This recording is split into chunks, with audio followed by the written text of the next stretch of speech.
네, 여러분 안녕하십니까. 저는 대구 우리들 병원 병원장 박찬호입니다.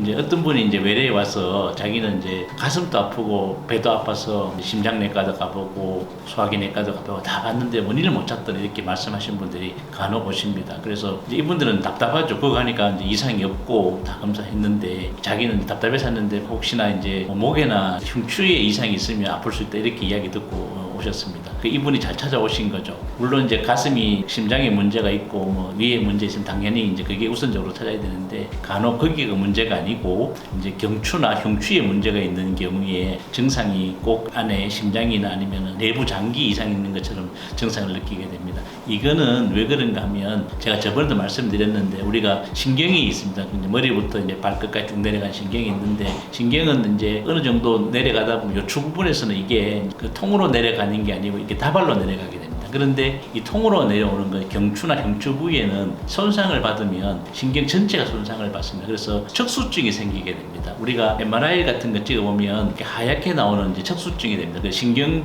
전체가 이렇게 손상을 받은 겁니다. 그래서 어떤 분들은 목 엑스레이 찍고 목 CT까지 찍었는데 아무 이상이 없다. 그런데 나는 손발이 저리고 비틀거리기도 하고 이런 증상을 호소하시는 분들이 계십니다. 그래서 우리가 MRI를 검사해 보면 진짜로 디스크도 없고 협착증도 없는데 그 신경에 그 손상이 가 있는 척수증이 있습니다. 이것은 왜 그런가 하면 척추가 우리가 이렇게 항상 왔다 갔다 거립니다. 이렇게. 그런데 너무 과하게 우리가 이가 잇몸에 있으면 잇몸 튼튼하면 별로 안 흔들리는데 잇몸이 약하면 이가 흔들리듯이 자꾸 흔들리게 되면 그게 신경을 이렇게 자극하게 됩니다. 그래서 자극받은 그 부위가 손상을 입게 돼서 척수증이 생기는데 이 척수증이 생기는 이 증상들이 아까 제가 말씀드렸지만 손발이 이렇게 저리거나 어떤 분들은 상지에 증상 하나도 없이 하지에만 증상이 있는 경우가 있습니다. 그래서 이런 분들은 계속 요추 부위만 MRI 찍고 거기 주사 맞고 아무리 해도 안 좋아지는데 결국에는 그 문제가 경추나 흉추 부분에 문제가 있어서 이렇게 생기게 됩니다. 그래서 간혹 이렇게 놓치게 됩니다. 뭐 한 6개월 이상 계속 신경 주사 맞고 뭘 약 먹어도 전혀 안 되는데 검사해 보니까 이제 경추나 흉추에 이렇게 문제가 생기는 게 있는데 이게 이제 척수증입니다. 그래서 우리가 장기가 아프고 뭐가 아프고 이렇게 당연히 그게 이제 우선적으로 이제 확인해 보는데 그 외에도 경추나 흉추에 척수증이 생기면 그런 증상들이 나타날 수 있습니다. 특히 경추에 척수증이 많이 나타나는데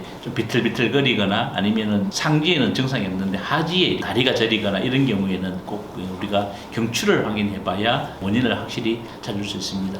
그래서 지금 이런 척수증 생기는 거는 뼈가 이제 약해져서 흔들흔들거려서 생기니까 그거는 이제 거의 우리가 수술로 고치게 됩니다. 그래서 이거는 비수술을 해도 유지도 안 되고 그 다음에 증상 자체가 없어지지 않기 때문에 이것은 반드시 이제 수술로 고치는 병인데 또 이걸 또 비수술로 고친다고 해가지고 안 되는 걸 가지고 또 거기에 또 시간 또 투자하시는 분들이 계신데 이것은 반드시 수술로 고쳐야 되고 흉추에도 생길 수 있는데 인대가 있는데 황색 인대도 있고 뒤에 이제 후종인대도 있는데 이게 돌처럼 딱딱해지는 후종인대 골화증이나 황색인대 골화증이 있습니다. 이런 것들이 있으면 그게 이제 흉추에도 척수증을 유발해서 아까 말씀드렸듯이 하지나 아니면 장기의 증상을 나타내기도 합니다. 그래서 이거는 특히 우리들 병원 같은 경우에는 척추 전문 병원이니까 MRI 항상 찍을 때 경추부터 요쪽까지 다 찍어냅니다. 한 번에. 그렇게 찍으면 우리가 반드시 이렇게 찾아낼 수 있는 방법이 경추부터 척추까지 다 찍어내고 그다음에 치료는 수술로 치료하는 병이다. 그래서 이거는 오래 도는 게 아니고 조기에 치료하는 것이 후유증도 훨씬 줄일 수 있는